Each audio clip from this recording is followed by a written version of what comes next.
Welcome to Inspire Campfire, a podcast where ordinary people tell their stories of extraordinary adventure. These are campfire stories meant to inspire the rest of us to light the fire within, get outside, follow our dreams, and return to tell our own stories. Ready? Let's strike the match.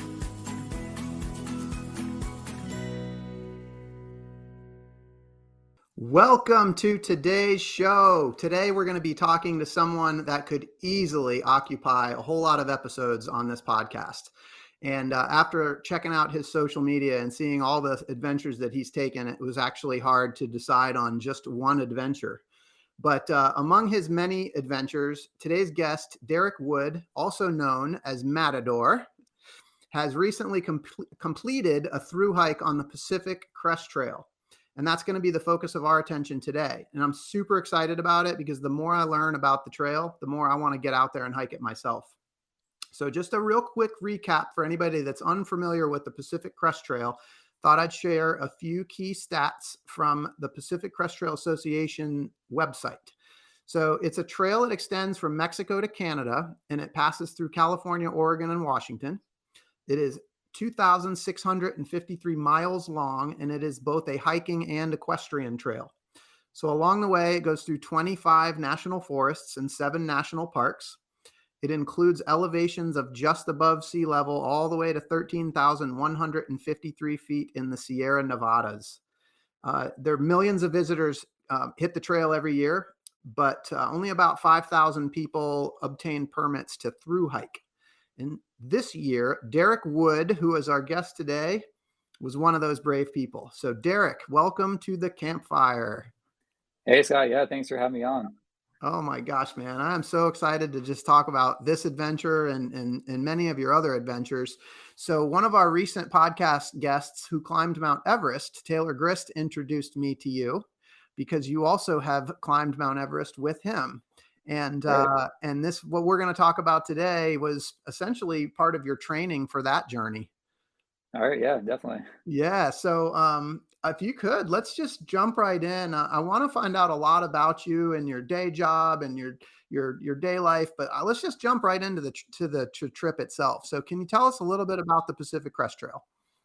Yeah. So the Pacific Crest Trail is located on the West Coast. You start on the Mexican border in Campo, California, and it's around 2,650 miles all the way from Mexico to the Canadian border in Washington. And it takes you anywhere from starting in the desert to the High Sierra Range, into like the Northern California area. And then from there, Oregon and Washington, which are kind of more volcanic areas. So for me, what was interesting, there's like a lot of variety on that trail compared to some of the other big trails in the US, like the Appalachian Trail. And so, yeah, that's kind of what it takes you through. Yeah, and some unexpected terrain as well. Like when you and I first spoke, you were telling me that at the start you were going through the desert, but you experienced some weather that one wouldn't necessarily equate with the desert.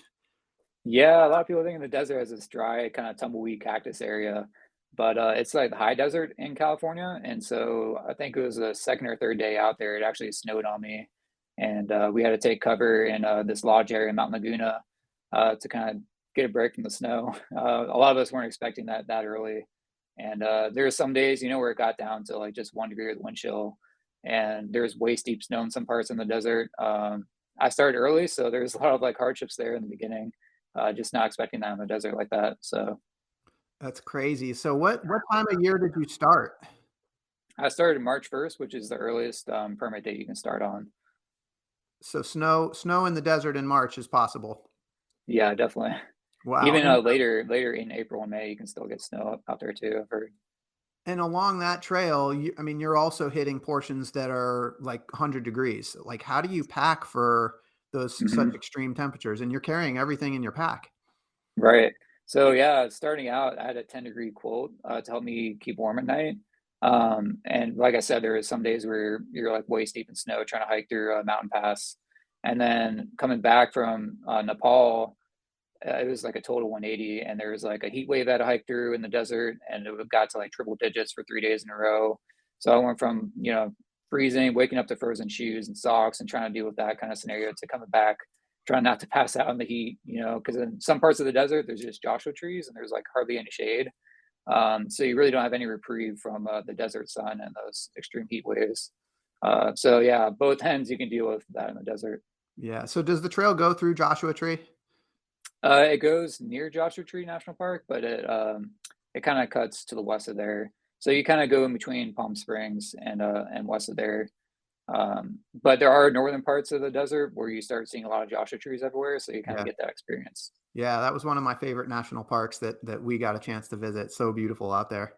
I will say you go through many national parks on the trail, which is awesome. Yeah, I'd said 7. I haven't had a chance to look and see which ones, but I mean, I have a goal to try to hit all the national parks, and so hey, that gives me the opportunity to knock out 7. That's pretty cool. Oh, it helps, yeah, for sure. Yeah.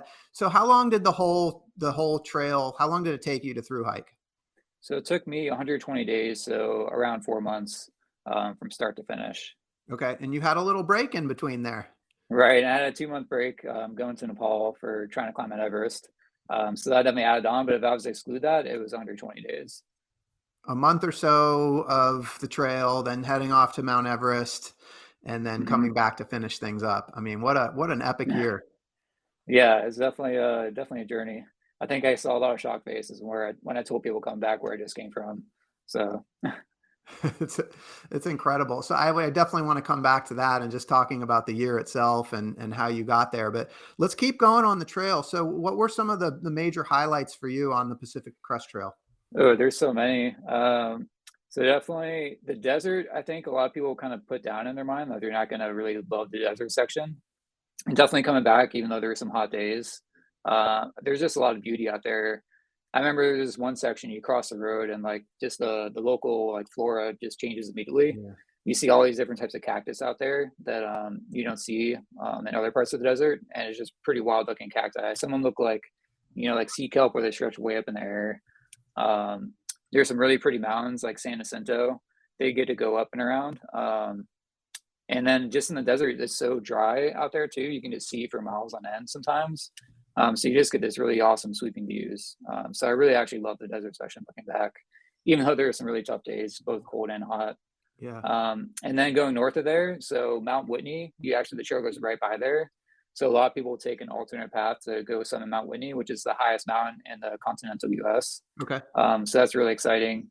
So me and my trail family went up there starting at 2 a.m. in the morning to summit for sunrise, and that was definitely one of the most special moments on the trail for me. Wow. Just amazing views from up there too. And then going further north, just the whole Sierra Mountain area. Some of the lakes you pass are probably like some of the most pristine, prettiest lakes I've ever seen in my life. And there's really hardly anyone out there to experience it. So you almost have all these lakes to yourself. And you can take a break in the middle of the day or in the morning just to go for a dip in these alpine lakes. And yeah, it's just gorgeous. And then going north of there, even, a lot of people like struggle in the Northern California area just because coming out of the Sierras is kind of like a little bit of a letdown. Hmm. But there's still some really pretty areas in Northern California. You go through Lassen Volcanic National Park. Nice. So it really starts getting more volcanic in Northern California as you get closer to Oregon. Okay. And that was really cool to see. The Lake Tahoe area, like one of the prettiest lakes I got to, go swimming in was Lake Aloha. And Mm. me and my friends stopped there to have lunch and go swimming. And that was probably my best swim day on trail. Just a really gorgeous lake with these rocks out in the distance that you can swim to. So that's definitely as I hike the trail, there's places in my mind where I really want to go back there one day and do like a weekend trip. Because there's times on the trail you feel like there's a hand pressing on you, and it just you just got like this pace you have to set, and you need to keep walking. So you don't have a lot of days where you can just take 3 days in a spot you're like and just hang out. Because there's fires you have to worry about. There's snow in Washington potentially, so you're always kind of like setting a pace and hiking a certain amount of miles a day. I think you told me 4 months, and I just did the math, like 2,600 miles. Isn't that like 25 miles a day or something like Yeah, that? you become like a super athlete out there, and that's in regards to anybody because you're hiking pretty much all day long from when you wake up till basically sunset. Yeah. So I mean, just from the amount of fitness you gain, you kind of become like a super athlete, which is really cool out there. And there'll be days where you're hiking, a marathon a day or like a 50K a day. And then some people actually do like 24-hour goals or see how far they can hike in 24 hours. And sometimes they do 70 or 80 miles. So yeah, definitely you can do a lot of miles in a day, and that's pretty impressive to people that aren't familiar with your hiking. Well, you mentioned that, there were times when you would take a couple of days off of hiking. And so I'm thinking, an average of 22 miles a day, if you're taking some time off, that means you're doing a lot more than that on the days that you're hiking, which is Oh, really, definitely. it's intense. In the But beginning, though, obviously, you're kind of not in shape for that. So the beginning's a little bit rough and a little bit slower. But once you hit your stride after the first week or two, yeah, it's easy to do a marathon or 30 miles a day, especially with how much sun you have in the summer. I think that's an important point for people to hear because what I just heard you say was, you're not really in shape for it when you start. But just Mhm. naturally, because of the length of time that you're doing it and you're doing it every day, like you get in shape on the trail. So, I mean, Yeah, do you have to be in shape to start? definitely not. I've seen all sorts of varieties of people out there that start the trail. Some people, are just like tired of being like out of shape and overweight in their life, and this is like a way for them to finally like focus on themselves and get in better shape. And so I've seen some people that start out the trail like obese, and then at the end of the trail they have like their post finish picture and they've lost like 70 or 80 pounds, and they're super fit. I've seen even like little kids out there and stuff like in the trail, like down to even 4 years old. So Yeah, I think the trail is really for everybody, and that's what's kind of exciting. All backgrounds of people. man, it's amazing. So as you get up into like Oregon and Washington, what was it like up there? Yeah, so then it starts getting really volcanic. Oregon's known as kind of like the flatter section where you can really knock out a lot of miles. But for me, I didn't want to do these long mile stretches because I want to take my time and enjoy it some more. Yep, But you get to the Three Sisters area where you start seeing some big volcanic peaks. And then in northern Oregon, you get to Mount Hood, which is this pretty big volcano, yep. and you go right around it. And then, so that was really neat. And then also in Oregon, probably my favorite place on trail entirely was getting to Crater Lake National Park. Yes. You hike over this rim, and then all of a sudden it just opens up, and there's this huge lake, and it almost looks like an alien landscape. There's like this giant lake and then this crater. There's like this wizard island, is what it's called, in the middle of the lake, and it's just really wild. And you get a hike along the rim of it. And so that was probably my favorite section on trail, just because of how unique I thought it was. Yeah, my family lived in Oregon when I was really small, and there's a picture of me sitting right next to Crater Lake as a little kid, and so I've always wanted to go back there. That now you're just giving me more inspiration to go recreate that picture. Yeah, and almost everyone take it's actually an alternate. It's not the true PCT, but it's I guess because it's not meant for horses and it's a horse trail. Got it. But pretty much everyone I knew took the alternate just because of how spectacular it is. Yeah. And you get to hike part of the rim trail, which is really exciting too. You mentioned your trail family. Tell me about that. Yeah. Yeah. So starting out, I was really worried honestly, because I was all by myself. I didn't know anyone out there. And so I think this is a way like people shouldn't worry about too when they hike on the trail. You're gonna meet so many people and everyone's super friendly. They're out there with the same goal of just wanting to be outdoors and enjoy it and hike. So it's really easy to make friends on trail. But yeah, it was my first night, and I was really scared about sleeping by myself that first night, about mountain lions and all sorts of animals. Mm, But these hikers ran into me that night, and we spent the night together. They had been through hiking other trails too. They had been on the PCT before. One guy was a triple crowner, so he had done the CDT, the AT, and so I kind of fell in with them, and really enjoyed hiking with them and made friends with them. And so I stuck with them for the first 300 miles. And then I got to mile 400, and I left to go to Nepal. And so coming back again, I didn't know anyone, and I was at that phase again. yeah. But the first trail town I got to was Tehachapi, and I ran into a hiker in town, and he invited me to dinner. There's probably like 30 or 40 hikers at this dinner, and so I made a bunch of friends there, and then actually met a couple of them back on the trail when I got dropped off by a hitch, and I ended up sticking with them for the next like almost 2,000 miles. So yeah, I would say it's just really easy to meet people of all different backgrounds out there, and you never really have to worry about falling in with a trail family. You'll find your right people, and you'll stick with them the whole way. That's super fun. The sense of community out there. So tell us about the name Matador. How did that come to be? Yeah, so starting out on the trail, there's a couple of names that I was kind of trialing out, but none of them really stuck. But then I went to Nepal, and we kind of had the same tradition of trail names out there. And so we were hiking up to Everest Base Camp, and there's these animals called zokios. It's kind of a breed between a cow and a yak, and they're really friendly, kind of docile animals, and they're at the lower elevations, so you don't really have to worry about them. But as you go higher up, it's where yaks are more working because they're they can deal with low oxygen environments. Mhm. And so as we were hiking, I thought there were Zokios, and so I started hiking up towards them and got in the middle of them, and my guide was behind me and saw what was happening. He's like, "Derek, get out of there!" And so I was like running away from all these yaks down the hill, because yaks can be deadly. You know, they can be kind of aggressive. They can turn on you and gore you with their horns. And so he started calling me Matador after that, and it kind of just stuck. That's a And perfect name, Derek. I it kind love of had a that. good story behind it. And so, yeah, I just kind of rolled with that when I came back from Nepal. That's awesome. One thing I noticed when I was looking at the Pacific Crest Trail Association's website, something caught my eye. It said that there are stretches of the trail where there might not be water for 30 miles, or for up to 30 miles. I was just Yeah. curious, how did you deal with the water situation? Luckily, there's an app I use called Gut Hooks, and it basically shows you all the water sources along the trail. And the best part about it is it leaves comments from users. So you can basically comment on a water source and say it's dry, or hey, this trail angel left, 10 gallons of water here and there's 5 gallons left. And so it updates live. And so you can always check that to make sure there's water ahead somewhere. But there's definitely stretches in the desert where you really have to worry about water supply. Definitely out to Hatchby near Walker Pass. There's probably like a 20, 25-mile carry day where you had to carry water for that length of stretch because there was no water out there. And that was also that section where there's triple digits and it was a heat wave. So that was probably the hardest section for me, dealing with heat.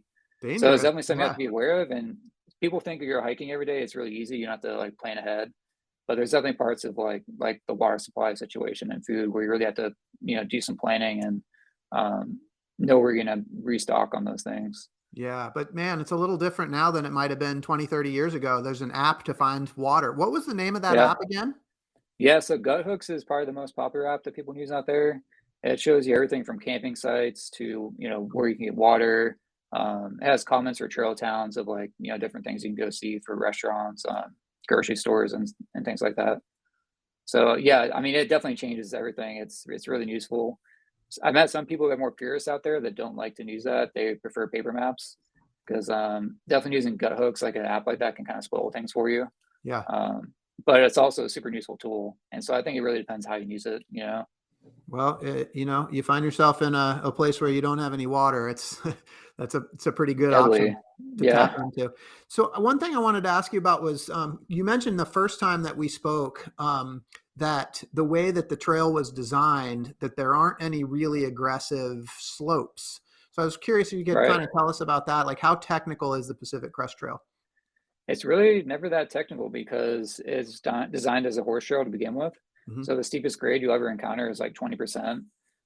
So there'll be times where you have to like, there's some high elevation out there. You're going up to like 13,000 feet at the highest point. But because it's so gradual, and it's never really that difficult. Like the Appalachian Trail, I've heard is actually more difficult just because it gets pretty steep out there. And there's parts where you're scrambling and using your hands. There's ladders. But on Pacific Crest Trail, it's totally hikeable. You can hike the whole entire thing, and it's never that steep. It's only 20% grade at the highest. So beautiful out there. It's just something I'm super inspired to try to do. Did you have any wildlife experiences? You did mention a little fear of mountain lions. Yeah, but I never saw one. And if you get in your tent at night and you're not hiking at night, you never really experience mountain lions. It's only really if you're hiking at nighttime you might see them, but even then, they don't really want to mess with you. But definitely, I saw a lot of bears, brown bears in particular.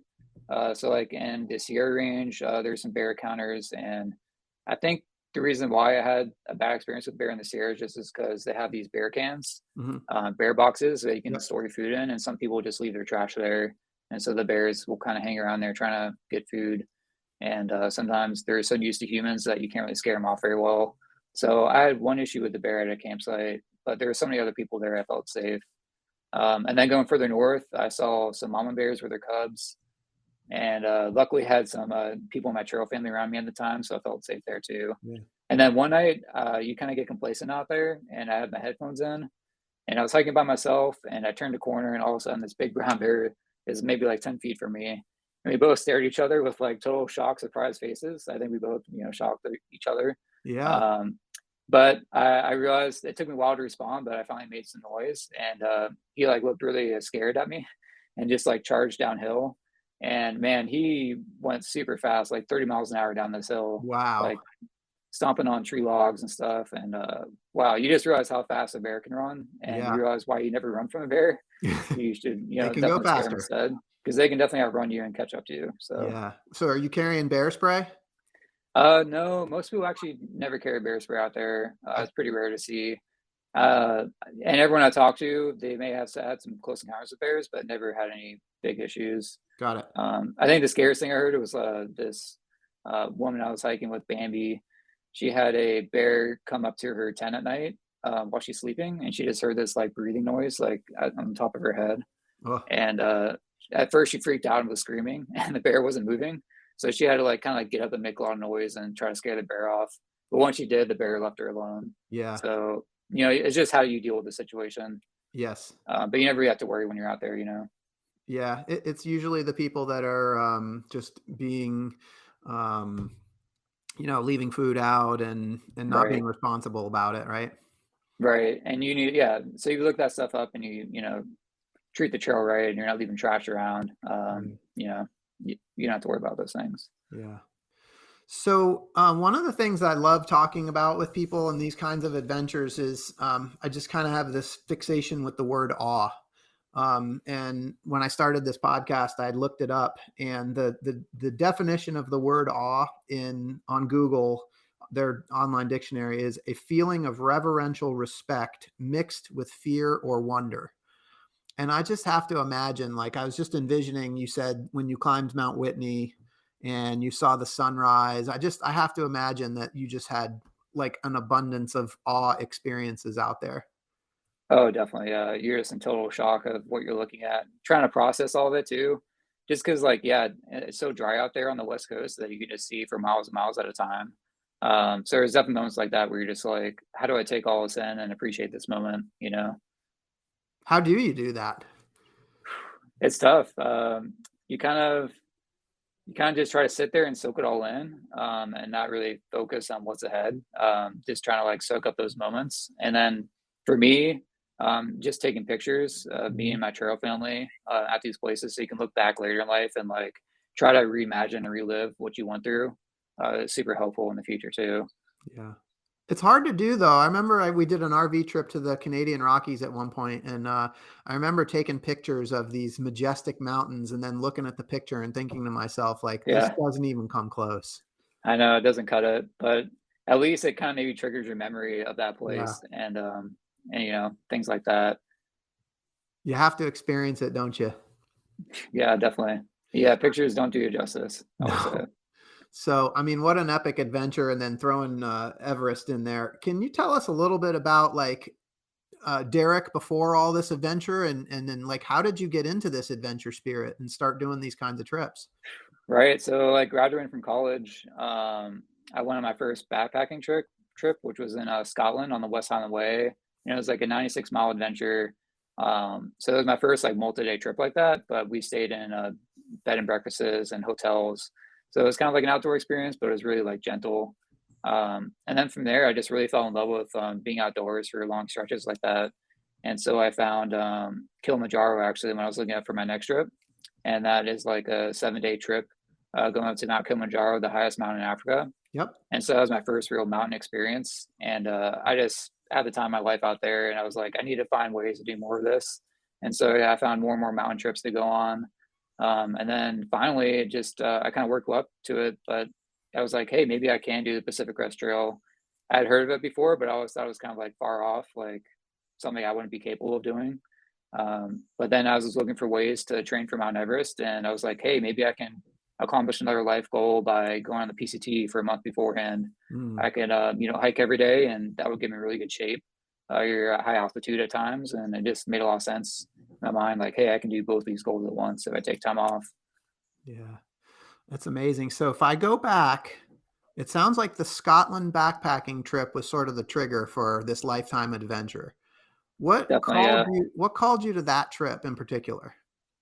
Well, I was trying to do something, kind of adventurous. I'd always kind of been scared of actually flying on planes and things like that, but my Okay. family had gone to Europe when I was in college, and yeah, I decided I kind of made an excuse. I was like, hey, I have summer classes, I can't go. Um, but then actually, I had a kind of a bad experience in my family, but my mom passed away And so I never got to go on that Europe trip with her. And so that happening kind of triggered me, and made me kind of realize I should really get over my fears and really go see the world and travel. Um, and so after she passed away, I was looking for maybe like a kind of international trip to go on. And because I missed that Europe trip, I was trying to find a trip in Europe to go to. And I found the West Island Way, and it just made a lot of sense. And that was my first international flight, and I kind of got over that fear. And ever since then, I've really taken on to traveling. And so a lot of times you just got to get over those fears and go see the world and adventure. It's worth it Mhm. in the end. I have to tell you, when you told the story about your mom passing away, man, I just got chills. Like that's Yeah. and that was a trigger for you to get you out on that trip. Sometimes you need a moment in your life like that that, pushes you to do things that you don't think you're capable of. So, Yeah. So what happened in Scotland that, I mean, obviously you went on that trip and you were hooked. Like what happened in Scotland? yeah, so in Scotland, you basically kind of like on the PCT, you're basically just waking up in the morning, eating breakfast, getting on trail, and just kind of hiking outdoors all day long, and then settling in at a place for the night, and then kind of waking up and doing all that over again.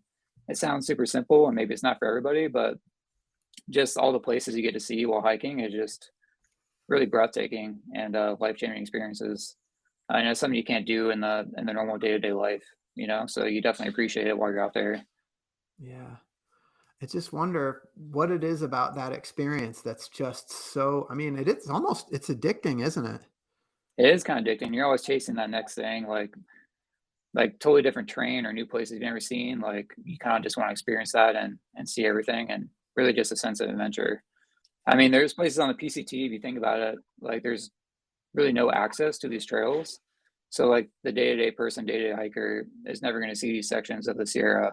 So unless you through hike, you're seeing all these special places that a lot of people in the world never get to see. And I think that's really special.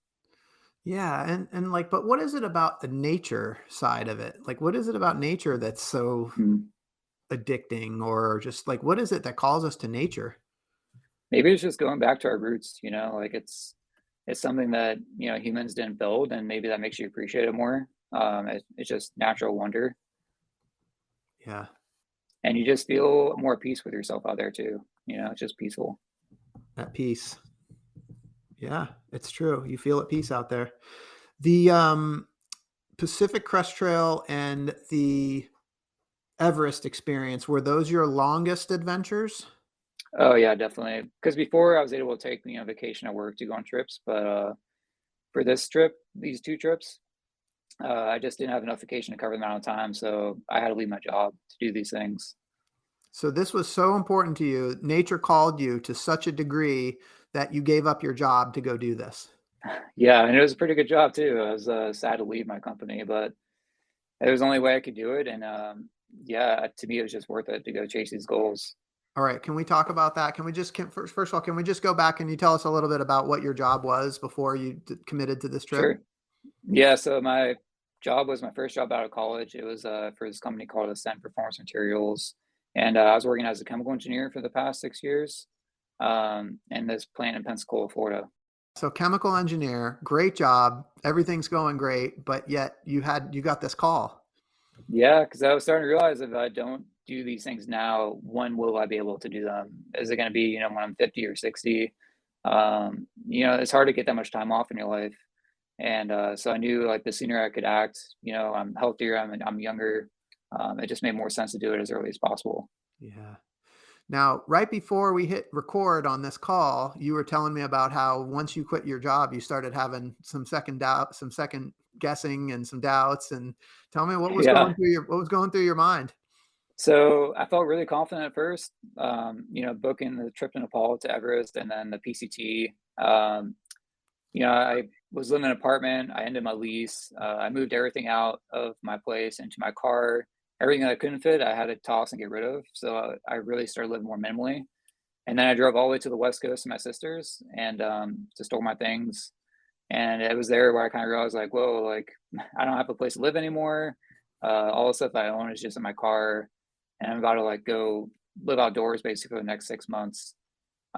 Yeah, so that was a big shock. And then finally going on the Pacific Crest Trail, that was my first adventure. I got dropped off on the border and my Uber driver was getting questioned by Border Patrol. And I felt really bad for him. He was sweating, really nervous. And then they started questioning me once he dropped me off. And there was no one else around. I was totally by myself.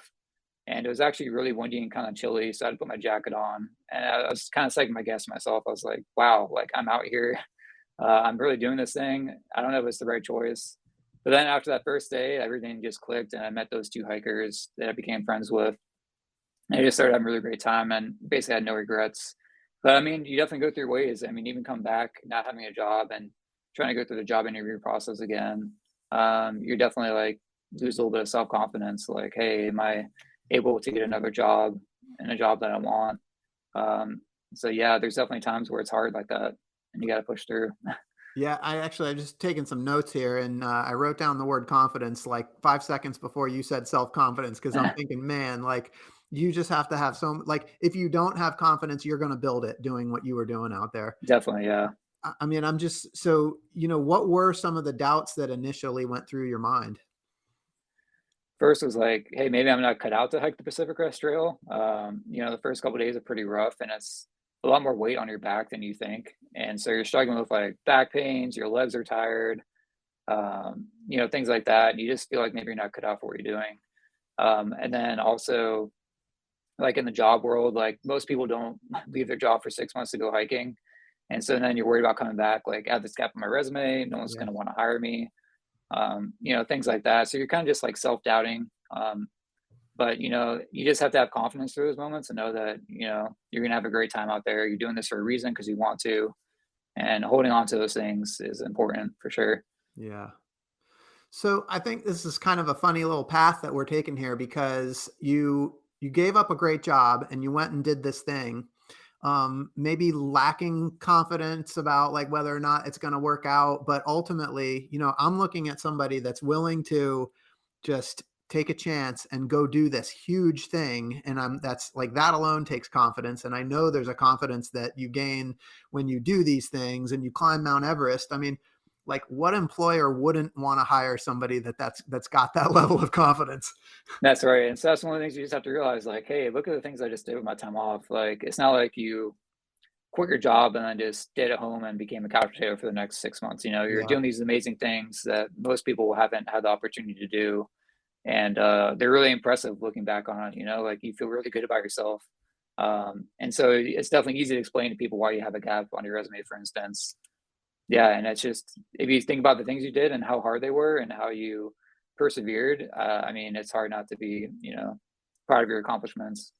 Yeah, and so actually just within the last week or so, you've kind of re-kicked off the interviewing process and yeah, Yeah. how's that going? Yeah, again, I was kind of like not hearing back from companies for the first week or two, and I kind of had self doubts again. But then all of a sudden, I started hearing back from all these jobs that I applied for, and was like, wow, like, I should be confident in myself. I got all these opportunities awaiting me. And, eventually it's come down to like two companies and they're both in the area that I want to live in, which is in Colorado. I'm really excited about that. And, things worked out. And that's kind of like the theme of, I guess, of all this is that you just trust in yourself and be confident. Everything will work out in the end, whether it's on trail or in the real world. Yeah, so things working out. I mean, for you, one of the questions that goes through my mind is, you've got this great job. Like, how do you leave this great job? But then how do you not go do these amazing adventures? But then what happens is you came back and you found a great job in a place, Colorado. Which if you love outdoors, I mean, it's hard to beat, right? I mean, so you've really figured out a way to like capture the both and to be able to work in that professional environment and still have that nature and have just incredible country and hiking. It's Yeah. it's incredible. And if I never left on those trips, maybe I never would have had the chance to live in Colorado. Sometimes you just got to take that step and hope things will work out. But if you don't take that step, then you'll never get what you want in your life. So, Yeah. So one thing I think probably some of our listeners are wondering, like you did take a year off, you left your job and it was a whole year off. Like just financially, how are you able to manage leaving your work and taking a whole year to do this?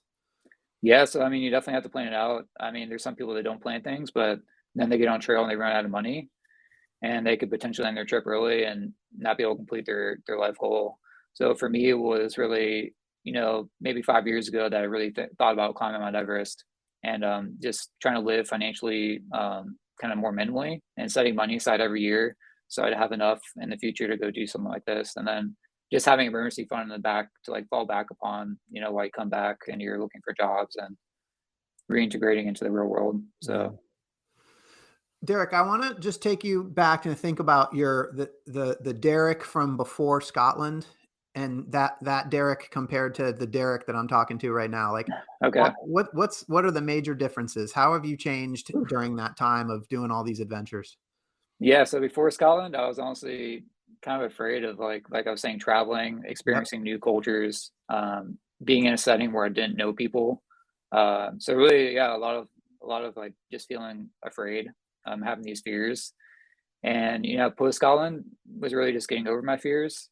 Like for instance, after Scotland, my first trip was going to Mount Kilimanjaro in Africa, and I took this international flight out there by myself in this country where I didn't speak anyone's language, and having to deal with that. And so, really, for me, it's just getting out of my comfort zone. Mm. I've had a lot of experiences in my life since then that I've really reached out and experienced new cultures, gone on these awesome adventures, and it's just really getting out of your comfort zone. So it seems to me that for you, it was just taking that first plunge, and it seems like the momentum, You realize how great it can be, right? yeah, it just keeps getting faster, and you just keep adding more things to the list, and it's incredible. Yeah, definitely. Self progress, right? Measuring yourself against yourself. There you go. So what advice do you have for people that are listening that maybe have felt that call to nature, that call to adventure, and are kind of second guessing, well, I can't do Yep. that. I have a job, or I have this, or I have that. What advice do you have for them? Yes, actually, I read the other day something about the two most dangerous words is one day, because if you Mm, just keep putting things off and you're like, oh, one day I want to do this, or one day I'll do this. But really, I mean, you need to plan like a specific date for yourself, whether it's like 4 years down the road or, you know, 10 years down the road. Kind of have like the firm date in your mind, where you actually start planning and making it, actual, is important, because otherwise you may not ever do these things that you dream of doing because you just keep putting it off. You don't have like a firm date. yeah. And for you, like Everest was something that you've been planning for quite a while. When did you start? How long ago did you start planning for that? Yeah, so it's really after Mount Kilimanjaro where I really got into mountaineering, and I kind of wanted to chase the seven summit goal where we climb the highest mountain in each continent. And so it was like, hey, one day I want to make Mount Everest happen. So I want to put money aside, to realize that dream one day. So yeah, so I kind of had a date in mind, maybe like 5, 6 years down the road. Got it. I did some financial, analysis kind of thing. Yep. So yeah, so that's one of the ways to do it. You don't just say one day. You plan for an actual eventuality. You pick the date and you start planning for it. Right, and then you can, save money and, like, do the things that matter to help make that goal a reality. Yeah. Wow. All right. Well, Derek, you've had an incredible run up to this point, and I know that there's lots more to come, but Hollywood's going to make a movie about you at some Yeah, point. And I yeah. want to know who the actor is going to be that's going to play you in your movie. Ooh, that's a good point. Actually, honestly, I thinking about this, my trail friend and my trail family had a really good idea, but there's really no, like, kind of reality TV shows based on around hiking a trail, like through hiking. So I almost think a TV series would be a pretty awesome thing to see about, like, maybe a 10-episode series of someone hiking the Pacific Crest Trail, how they meet, like, friends and make a trail family, all the places they get to see and what they have to deal with in terms of hardships.